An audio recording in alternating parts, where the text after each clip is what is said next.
Baik, selamat pagi anak-anak. Hari ini kita akan belajar tentang perencanaan pembelajaran mikro. Namun sebelumnya, perkenalkan nama Ibu Desi Tarojitano dengan NIM 2001140054. Sebelum kita masuk dalam penjelasannya, kita sama-sama berdoa. Berdoa mulai. Berdoa selesai. Baik, pada hari ini pembelajaran kita dengan kompetensi yang akan dicapai, yaitu yang pertama, memahami hakikat perencanaan pembelajaran sebagai pedoman operasional pembelajaran. Yang kedua, memahami terhadap komponen-komponen dan prinsip-prinsip pengembangan rencana pelaksanaan pembelajaran. Dan yang ketiga, terampil membuat atau mengembangkan salah satu model rencana pelaksanaan pembelajaran mikro. Baik, kita akan masuk pada bagian A, yaitu hakikat perencanaan pembelajaran. Pertama, pengertian. Nah, perencanaan dapat diartikan sebagai proses penyusunan berbagai keputusan yang akan dilaksanakan pada masa yang akan datang untuk mencapai tujuan yang akan ditentukan. Nah, dari pengertian ini, menurut Gaffar pada tahun 1987. Nah, ada 3 hal penting dari pengertian perencanaan tersebut, yaitu yang pertama, proses penyusunan keputusan. Yang kedua, pelaksanaan kegiatan di masa yang akan datang. Dan yang ketiga, untuk mencapai tujuan. Pada bagian yang pertama, yaitu proses penyusunan keputusan. Proses penyusunan keputusan berarti perencanaan adalah membuat atau merumuskan perkiraan keputusan yang akan diambil atau rencana ketetapan yang akan menjadi pilihan pada saat itu, pada saat rencana itu dilaksanakan. Yang kedua adalah pelaksanaan kegiatan yang akan datang. Nah, pelaksanaan kegiatan yang akan datang artinya proses penyusunan kegiatan yang akan dilakukan, bentuk dan jenis keputusan yang akan ditetapkan, semuanya baru pada tahap dugaan atau hipotetik yang didasarkan pada beberapa pertimbangan teori maupun praktis serta pengalaman yang sudah lalu. Yang ketiga, untuk mencapai tujuan. Nah, untuk mencapai tujuan di sini yaitu sasaran akhir dari penetapan bentuk keputusan yang akan diambil atau penetapan kegiatan yang akan dilakukan dalam suatu rencana, semuanya diarahkan untuk mencapai tujuan. Nah, dalam pembelajaran, sasaran akhir atau tujuan yang harus dicapai dari suatu kegiatan pembelajaran adalah perubahan perilaku atau change of behavior. Nah, dalam merumuskan tujuan yang akan dicapai dari suatu kegiatan pembelajaran adalah merupakan bagian dari merencanakan pembelajaran. Demikian pula penetapan metode, media, sarana, dan fasilitas yang dibutuhkan sampai pada kegiatan evaluasi adalah termasuk unsur-unsur yang dirumuskan dalam perencanaan pembelajaran. Kita akan masuk pada bagian yang kedua, yaitu unsur-unsur perencanaan pembelajaran. Nah, pembelajaran adalah suatu sistem, dan sebagai suatu sistem maka pembelajaran memiliki komponen-komponen yang saling terkait, mempengaruhi, dan ketergantungan. Adapun unsur-unsur pokok pembelajaran terdiri dari 4, yaitu yang pertama ada tujuan, yang kedua isi atau materi, yang ketiga metode atau proses, dan yang keempat evaluasi atau penilaian. Nah, dari keempat unsur ini antara satu dengan yang lain itu saling terkait sehingga dikatakan sebagai suatu sistem. Nah, menurut Ralph W. Tyler pada tahun 1975, ia membagi komponen-komponen pembelajaran antara lain yaitu yang pertama, tujuan pembelajaran. Nah, tujuan pembelajaran adalah sesuatu yang ingin dicapai dalam kegiatan pembelajaran, yaitu gambaran perubahan perilaku siswa ke arah yang positif, meliputi segi pengetahuan, keterampilan, dan sikap. Yang kedua, isi pembelajaran atau materi pembelajaran. Nah, materi pembelajaran yaitu isi atau bahan yang dipelajari siswa. Materi harus direncanakan dan dikembangkan sesuai dengan tujuan pembelajaran yang ingin dicapai. Yang ketiga, kegiatan pembelajaran. Dalam merumuskan kegiatan pembelajaran harus menggambarkan aktivitas siswa yang tinggi. Nah, dalam proses pembelajaran yang belajar itu adalah siswa. sedangkan guru bertindak sebagai fasilitator. Oleh karena itu, untuk mendorong aktivitas belajar siswa yang aktif, maka guru harus merancang kegiatan pembelajaran yang dapat merangsang siswa untuk belajar. Kita akan masuk pada bagian keempat, yaitu evaluasi.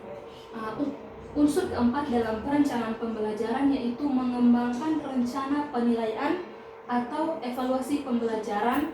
Penilaian dalam pembelajaran dimaksudkan untuk mengetahui efektivitas proses dan hasil pembelajaran. Kita akan masuk pada bagian yang ketiga, yaitu tujuan dan manfaat perencanaan pembelajaran. Perencanaan pembelajaran pada dasarnya suatu proyeksi kegiatan yang dilakukan oleh guru dan siswa dalam proses pembelajaran. Sebagai suatu proyeksi, perencanaan memiliki fungsi yang amat penting, terutama sebagai pedoman operasional pembelajaran. Tujuan dan manfaat perencanaan pembelajaran antara lain adalah yang pertama, sebagai landasan pokok bagi guru dan siswa dalam mencapai kompetensi dasar dan indikator yang telah ditetapkan. Yang kedua, memberi gambaran mengenai acuan kerja jangka pendek. Melalui perencanaan pembelajaran yang telah dikembangkan, secara operasional memberi gambaran konkret aktivitas yang harus dilakukan, bahkan hasil yang harus direalisasikan oleh setiap unsur yang terkait pada setiap unit atau pertemuan pembelajaran. Yang ketiga, perencanaan pembelajaran. Karena disusun dengan menggunakan pendekatan sistem, maka memberi pengaruh terhadap pengembangan individu siswa. Pembelajaran diarahkan untuk kepentingan siswa, yaitu untuk terjadi perubahan perilaku siswa. Yang keempat, karena dirancang secara matang sebelum pembelajaran. Berakibat terhadap nuturan efek melalui perencanaan yang dibuat secara matang dan komprehensif. Selain akan memberikan gambaran nyata aktivitas dan sasaran atau tujuan yang harus dicapai, juga akan berdampak pada pencapaian unsur-unsur lain yang tidak termasuk ke dalam rencana. Baik, sekarang kita akan masuk pada bagian B, yaitu prinsip-prinsip perencanaan pembelajaran. Yang pertama adalah terbelakang. Dalam kajian kurikulum, perencanaan pembelajaran merupakan kurikulum tertulis yang bersifat mikro atau written kurikulum, yaitu rencana atau kegiatan pembelajaran untuk setiap unit atau pertemuan pembelajaran. Perencanaan pembelajaran yang merupakan pedoman operasional pembelajaran bagi guru dan siswa, di dalamnya terdiri dari pengembangan. Dalam pengembangan ini terdapat itu yang pertama, tujuan dan kompetensi pembelajaran, yang kedua, isi materi pembelajaran, yang ketiga ada metode, media dan kegiatan pembelajaran, dan yang keempat ada evaluasi atau penilaian pembelajaran. Yang kedua, prinsip-prinsip perencanaan pembelajaran. Prinsip perencanaan pembelajaran adalah ketentuan pokok yang menjadi dasar atau kaidah yang harus dijadikan dasar oleh guru untuk pemikiran ketika mengembangkan perencanaan pembelajaran. Adapun ciri-ciri umum atau karakteristik yang harus diperhatikan dalam mengembangkan perencanaan pembelajaran, antara lain itu yang pertama, memperhatikan karakteristik siswa. Perencanaan pembelajaran dikembangkan untuk pedoman pembelajaran. Adapun tujuan setiap pembelajaran adalah untuk perubahan perilaku siswa. Yang kedua, berorientasi pada kurikulum yang berlaku. Perencanaan yang dikembangkan oleh guru seperti dalam bentuk silabus maupun dalam bentuk rencana pelaksanaan pembelajaran atau yang biasa disebut dengan RPP harus disusun dan dikembangkan mengacu pada kurikulum yang berlaku.